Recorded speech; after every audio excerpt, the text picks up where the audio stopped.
Welcome back नाजरीन। अच्छी सेहत को कैसे हासिल किया जाए, हमारे साथ स्टूडियोज में हमें ज्वाइन किया है उसामा खान ने। गोल्ड मेडलिस्ट हैं, पंजाब लाहौर से, वाइस प्रेसिडेंट हैं national town body building association से, और साथ में हमें ज्वाइन किया है आयशा नजीरुद्दीन साहिबा ने। आप क्लिनिकल न्यूट्रिशनिस्ट हैं फातिमा मेमोरियल हॉस्पिटल लाहौर के अंदर।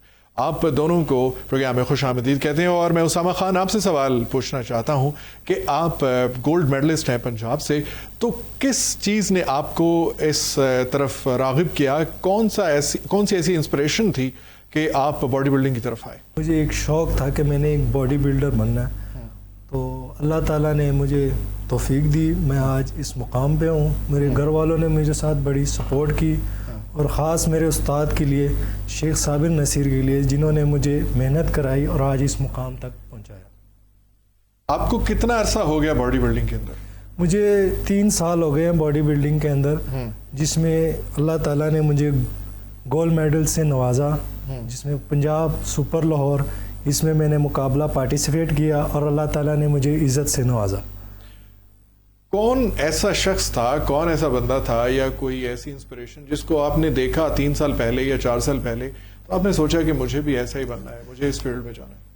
असल में ये मामलात मेरे अपने घर से ही थे। मेरा बड़ा भाई था, वो बॉडी बिल्डिंग का शौक़ रखता था, तो मैं उसे देखता था तो मुझे बहुत खुशी होती थी कि ये मेरा बड़ा भाई है और माशाल्लाह इसको अल्लाह ताला ने बहुत खूबसूरत वजूद दिया और ख़ूबसूरत जिस्म का मालिक बनाया।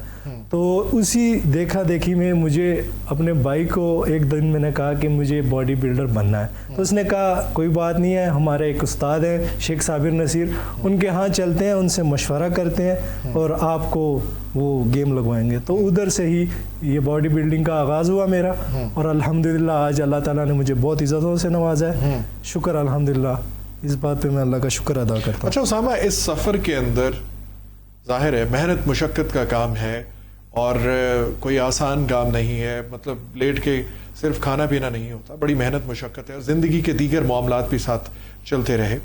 तो कहीं कोई ऐसा मौका आया जहाँ पे आपको बड़ी मुश्किल फेस करना पड़ी हो? जी, मुश्किल इसमें सिर्फ मुझे जिस हद तक याद आता है कि मुश्किल इसमें जो थी, वो जो गेम हमने चेज़ किया, बहुत हार्ड वर्क लगाई, और इसमें जो हार्ड वर्क होता है ये अकेले हार्ड वर्क से नहीं होता है, इसमें जो डाइट कंज्यूम करना होता है वो बहुत मायने रखता है। और डाइट भी माशाल्लाह अच्छी खासी डाइट होती है, थोड़ी डाइट नहीं होती। और जो वर्कआउट है वो चलें आप बता दें उन तमाम बच्चों के लिए या उन यंगस्टर्स के लिए जो अभी इस फील्ड में आ रहे हैं और जो आम लोग देख रहे हैं, हमारे व्यूअर्स देख रहे हैं, उनके लिए भी बता दें कि एक उसामा खान जो है वो कितनी डाइट कंज्यूम करता है एक दिन के अंदर, जब वो गेम लगा रहा होता है, जब उसने कंपटीशन के लिए जाना होता है? कंपटीशन की जो डाइट होती है वो डिफरेंट होती है, और आम रूटीन की जो डाइट होती है वो रोज़मर्रा की जो जितना आपका वेट है उससे आपने डबल डाइट जो है वो कंज्यूम करना है। जो कंपटीशन का होता है उसमें आपने जो मीट लेने होते हैं उसमें सॉल्ट नहीं होता, मीन ऑयली चीज़ें नहीं लेनी होती, सब जो होती है वो उबाइल होती हैं, उबाइल चीज़ें खानी पड़ती हैं। बाकी जो उबाइल चीज़ें वो खानी भी बहुत मुश्किल होती है। तो रूटीन में क्या डाइट रहती है? रूटीन में जो एग्स हो गए, चिकन होगी, फिश हो गई। कितनी, आप कितने एग्स लेते हैं? तो एग्स जो है वो मैक्सिमम 8 से 9 जो है ये एक बॉडी बिल्डर को दिन में दरकार होती है। ये किस तरह के, बॉइल्ड होते हैं या ऑमलेट? या अच्छा बॉइल्ड एग्स होते हैं। 8 से 9 अंडे आप खा जाते हैं एक वक्त में? इसको खाना डिफरेंट टाइम पे होता है। एक्सरसाइज से पहले भी कुछ लेने होते हैं और एक्सरसाइज के बाद भी जो मीट होता है, फिश हो गई, मे भी चिकन हो गया, उसके साथ भी इसे लेना चाहिए। ठीक है, यानी आप कहते हैं कि ये जो बॉइल्ड एग्स होते हैं इनको एक ही वक्त में खाना नहीं होता, बल्कि डिफरेंट डाइट्स के साथ आप खाते हैं। हमारे साथ आयशा नजीरुद्दीन हैं, क्लिनिकल न्यूट्रिशनिस्ट हैं। सो उनसे हम बात करते हैं। मैं इनसे बात करना चाहता हूं कि हमारे यहाँ जो स्नैक्स मिलते हैं, स्ट्रीट फूड्स मिलते हैं, समोसे हैं, पकौड़े हैं या फिर फ्राइज़ होते हैं, ये जिस ऑयल के अंदर इनको तला जा रहा होता है, जिस घी या तेल के अंदर इनको तला जा रहा होता है, वो बिल्कुल जेट ब्लैक हो चुका होता है। तो क्या ये कंटेमिनेटेड नहीं होता? अगर होता है तो इसकी क्या रेशो रहती है, कब तक होता है, कितनी देर ये यूज़ हो सकता है? जी प्लीज़। बिल्कुल ही कंटेमिनेटेड होता है, और क्योंकि हम अपनी जनरल प्रैक्टिसेस में ये बताते हैं कि एक ऑयल को एक दफ़ा से ज़्यादा आपने यूज़ नहीं करना है। एक ऑयल को एक दफ़ा से ज़्यादा यूज़ नहीं किया जाता है जब आप डीप फ्राई की बात करते हैं। सिर्फ मस्टर्ड ऑयल। अच्छा, डीप फ्राई में भी आप बता देंगे कौन कौन सी चीज़ें डीप फ्राई होती हैं ताकि वाज़ेह हो जाए। अगर हम मतलब अपने आम स्नैक्स में बात करें, पकौड़े, समोसे, फ्रेंच फ्राइज, ये सब कुछ डीप फ्राइड है। इवन घर में जो हम प्रिजर्व्ड नगेट्स ला के फ्राई करते हैं या इस तरह की प्रोडक्ट्स, फ्रोजन प्रोडक्ट्स होती हैं, वो भी डीप फ्राई ही की जाती हैं। अब बात यहाँ पे आती है कि सिर्फ मस्टर्ड ऑयल, लेकिन घरों में तो उसमें वो समोसे पकौड़े तल के उसी घी से बाद में दाल को तड़का भी लगा लेते हैं। वही बात करने लगी हूँ कि मस्टर्ड ऑयल सिर्फ वो वाहिद ऑयल है जिसको हम दूसरी दफ़ा यूज़ कर सकते हैं। पहली दफ़ा उसको आप अगर डीप फ्राई के लिए यूज़ कर रहे हैं तो सेकंड टाइम उसको कुकिंग के लिए यूज़ कर सकते हैं। अदरवाइज अगर आप कोई भी और दूसरा ऑयल रिपीट कर रहे हैं तो ये भी बताइएगा कि सिर्फ 2 दफ़ा जी मस्टर्ड ऑयल को सिर्फ 2 दफ़ा यूज़ कर सकते हैं, बाकी जितने भी पहली दफ़ा अगर आप डीप फ्राई कर रहे हैं तो आप उसको सेकंड टाइम कुकिंग के लिए यूज़ कर सकते हैं। लेकिन इसके अलावा अगर आप कोई ऑयल दोबारा यूज़ कर रहे हैं तो आप अपने लिए खुद ही जहर बना रहे हैं चीज़ को।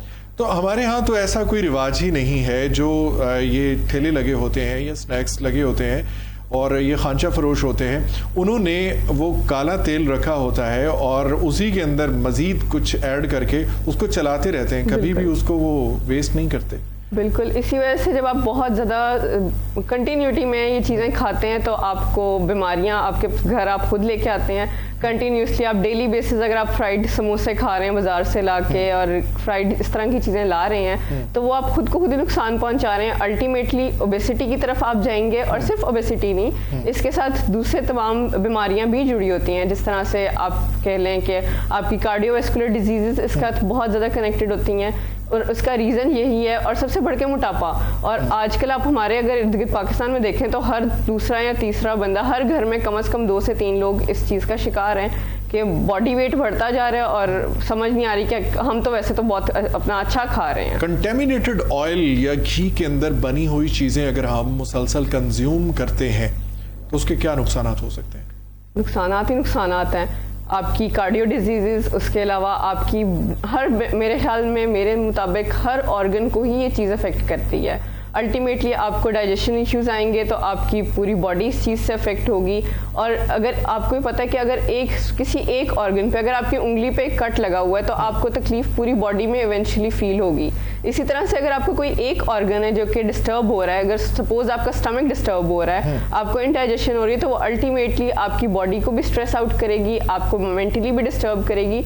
तो यूँ क्योंकि ऑर्गन हमारा आपस में कनेक्टेड है, तमाम ऑर्गन्स आपस में कनेक्टेड हैं, और जब कनेक्टेड हैं तो फिर अल्टीमेटली तमाम आपको बीमारी करते हैं। अच्छा, एक और चीज़, क्या इन स्नैक्स की एडिक्शन भी होती है? जैसे कोई अगर समोसे खाता है या कोई पकौड़े खाता है या कोई इस तरह की चीज़ें खाता है, स्नैक्स खाता है या फ्राइज़ खाता है, तो उसको बार बार दिल चाहता है, कोई इसकी कोई ऐसी हिस्ट्री है? बिल्कुल ऐसा होता है। आपने अक्सर ये बात सुनी होगी, घरों में बोला जाता है कि जो बाजार की तली हुई चीज़ में मज़ा है वो घर में तल के नहीं आता।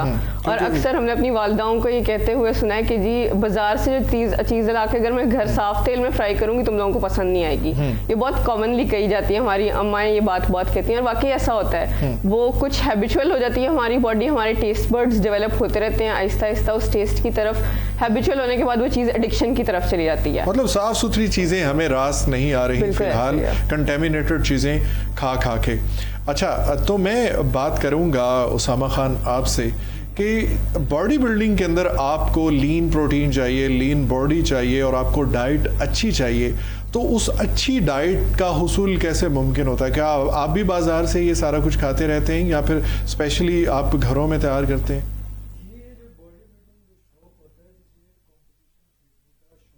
उससे ये जो डाइट प्लान होती है बेसिकली उसे खुद चेज करनी पड़ती है। ठीक है। इसमें आता है कि सुबह उसे क्या मील लेना है, दोपहर को उसे क्या मील लेना है, उसमें सैलड आता है, इसमें सॉल्ट, ऑयल, शुगर वगैरह कुछ भी नहीं होता।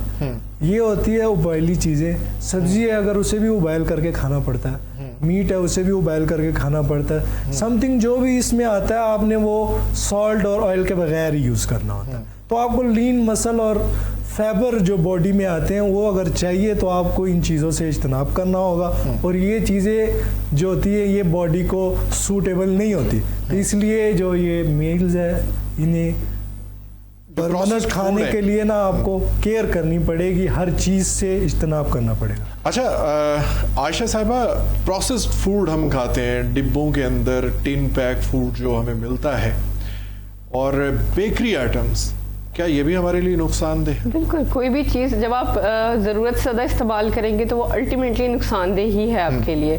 बेकरी प्रोडक्ट्स में भी इस तरह की चीज़ें ऐड की जाती हैं, एडिटिव्स होते हैं, प्रिजर्वेटिव्स ऐड किए जाते हैं फ्रोज़न प्रोडक्ट्स में, जो कि अल्टीमेटली हमारी बॉडी को अनहेल्दी साइकिल की तरफ ही लेके जाते हैं। और जितना ज़्यादा आप कंज्यूम करेंगे तो बात फिर वही आती है कि आप आहिस्ता आहिस्ता एडिक्शन की तरफ चले जाएंगे, आप उन चीज़ों के हैबिचुअल हो जाएंगे और फिर आप उस चीज़ पे कंट्रोल नहीं कर पाएंगे, और ये फिर अल्टीमेटली आपको नुकसान ही पहुंचाएगी जब आप कोई भी चीज़ कंटिन्यूटी में करते चले जाएंगे। आपने कहा कि मस्टर्ड ऑयल एक ऐसा ऑयल है जिसको रीयूज किया जा सकता है कुकिंग के लिए। हमारे यहाँ फिश को समझा जाता है कि ये एक लीन मीट है, इसके अंदर फैट्स नहीं होती या फैट बहुत कम होती हैं, और जो कोचेस होते हैं जिम के या एक्सरसाइज कोच होते हैं वो भी यही रेकमेंड करते हैं कि आप फिश लें क्योंकि इसमें फैट बहुत कम होती है। लेकिन हम देखते हैं कि हमारे यहाँ जितने भी फ़िश तलने वाले पॉइंट्स हैं या बड़े बड़े वो दुकानें हैं, वहाँ पे एक बड़े से कढ़ाई के अंदर तेल मुसलसल खौल रहा होता है और सारा दिन और सारी रात उसी के अंदर फ़िश फ्राई हो रही होती है। तो क्या वो फ़िश वाकई बेनिफिशियल रह जाती है? नहीं, मेरा ख्याल है कि वो फ़िश उस तरह से आपको बेनिफिट्स नहीं पहुंचा सकती जिस तरह से पहुंचाने चाहिए, और उसका ऑल्टरनेट बेहतर तरीका ये है कि आप ग्रिल्ड फिश या फिर घर में लाके खुद फ्राई करके फ़िश बनाएं, अपनी बॉडी रिक्वायरमेंट और एक नॉर्मल रेशियो के अंदर ऑयल यूज़ करते हुए उसको फ्राई करें। और बेहतर यही है कि आप उसको ग्रिल्ड या स्टीम्ड फिश की तरह से कंज्यूम कर लें, तो दैट वुड बी प्रेफरेबल। अच्छा आयशा साहबा, कुछ डाइट प्लान्स मिल रहे हैं, कुछ चीज़ें ऐसी डिटॉक्स वगैरह जो बने बनाए बाज़ार से मिल रहे हैं, ऑनलाइन उनकी बड़ी मशहूरियाँ चल रही हैं, और लोग जल्दी जल्दी वो कहते हैं जी एक हफ्ते में आप 10 किलो वेट कम कर लें, और लोग आजकल चूँकि ओबेसिटी का शिकार हो जाते हैं, बहुत ज़्यादा वेट गेन कर लेते हैं, तो वो उसको ख़रीद कर फिर कंज्यूम करते हैं। क्या ये ऐसी चीज़ें फ़ायदेमंद होती हैं या ऐसा हो सकता है? नहीं, बिल्कुल भी नहीं। मैं एक बात कहती होती हूँ कि आपने 20 साल की उम्र लगा के एक वेट सर्टेन गेन किया है, आप ये एक्सपेक्ट नहीं कर सकते कि वो 20 दिन में कम हो जाएगा, ये इम्पॉसिबल है। जो इस तरह की क्लेम्स मौजूद हैं वो कहीं ना कहीं ज़रूर आपका फैट लॉस या वेट लॉस करवाते हैं, ये नहीं कि वो नहीं करवाते, करवाते हैं तभी बिकते हैं, बट उसके साइड इफ़ेक्ट्स इतने ज़्यादा हैं कि वो आपका वेट तो कम कर देते हैं लेकिन साथ 10 और बीमारियां आपको लगा देते हैं। ख़ातीन जो देख रही हैं उनके लिए आप क्या चीज़ रेकमेंड करेंगी कि वो अपनी डाइट को किस तरह से प्लान करें? आप अपने घर में आप खुद कुक कर रही हैं तो आपके तो हाथ में हर चीज नहीं, ये यहाँ पे इख्तलाफ है, आपने बात गलत कर दी कि आप खुद कुक कर रही हैं। आजकल मतलब ऐसा नहीं हो रहा है। देखिए घर में जब घर में कुकिंग हो रही है तो या तो आप खुद कुक कर रही हैं, आपकी अंडर ऑब्जर्वेशन आप कुकिंग करवा रही हैं, तो आपको अपनी हेल्दी चॉइसेस खुद लानी है। आप शायद मेरी बात समझी नहीं है कि हम बाजार के खानों के इतने ज्यादा आदी हो चुके हैं कि घर में जो साफ सुथरा है वो शायद हम उस पर ध्यान नहीं देते, और उसके बाद फिर अल्टीमेटली मेडिसिन की तरफ जाते हैं। तो वो मैं कह रहा था कि जरा रिकमेंड कर दें। जब बच्चा पैदा होता है तो पैदा होते साथ ही वो ये सारी चीजें नहीं खाता, टेस्ट बर्ड्स हम खुद डेवलप करवाते हैं। इसी तरह से हमारे टेस्ट बर्ड्स हमने खुद डेवलप किए हुए हैं जो कि इन चीजों के आदी हैं। थोड़ा टाइम खुद पर जुल्म कह लें कर लें, लेकिन ये कि अपने टेस्ट बर्ड्स को खुद वापस हम लोगों ने लाना है। कुछ टाइम अपने आप को इस चीज पर रिस्ट्रिक्ट करें कि बाहर की चीजें नहीं खानी है। कौन सी चीजें जो घर में नहीं बनाई जा सकती आजकल, हर चीज़ बनाई जा सकती है। कुछ टाइम लगेगा, टेस्ट बर्ड्स आपके खुद ब खुद उस चीज़ को एक्सेप्ट करने लग जाएंगे, होममेड फूड को एक्सेप्ट करने लग जाएंगे। यहाँ पे मैं ये नहीं कहूँगी कि आप बिल्कुल बाहर का खाना पीना रिस्ट्रिक्ट कर दें, क्योंकि रिस्ट्रिक्शन अल्टीमेटली आपको दोबारा से उस क्रेविंग की तरफ लेके जाती है। लेकिन ये कि अपनी मैक्सिमम चीज़ें घर पे बनाएं, घर पे साफ़ सुथरे तरीके से बनाएं और अपनी ऑब्जर्वेशन में बनवाएं, ताकि आप खुद को खुद हेल्दी महसूस करेंगे। आप सुन लीजिए जी, कंटेमिनेटेड ऑयल जो एक दफ़ा से ज़्यादा इस्तेमाल नहीं हो सकता, कैंसर, दिल की बीमारियां, जल्द की बीमारियां और आपके मैदे की बीमारियों का बायस बनता है और आपको बहुत ज़्यादा पेचीदगियों में लेकर चला जाता है। वज़न बढ़ने की वजूहात यही है कि हम अपने घर का साफ़ सुथरा खाना छोड़कर बाज़ार के खानों पर लग गए हैं, और जितनी भी चीज़ें हमें बाज़ार से मिलती हैं डेफिनेटली वो हमारी आंखों के सामने तैयार नहीं होती। वहाँ के बर्तन, वहाँ के तैयार करने वाले और वहाँ का माहौल हम नहीं देखते, और कई दफ़ा ऐसा हुआ है कि वहाँ से चूहे निकलते हैं, कॉकरोच निकलते हैं, लेकिन हम बड़े मज़े लेके खा रहे होते हैं और उसके बाद हम जा रहे होते हैं डॉक्टर्स के पास दवाइयाँ लेने के लिए। अपनी खुराक को साफ़ सुथरा रखिए, घर में बना के दीजिए, ख़ुद भी खाइए और अपने बच्चों को भी वही साफ़ सुथरा रिज़्क़ खिलाइए।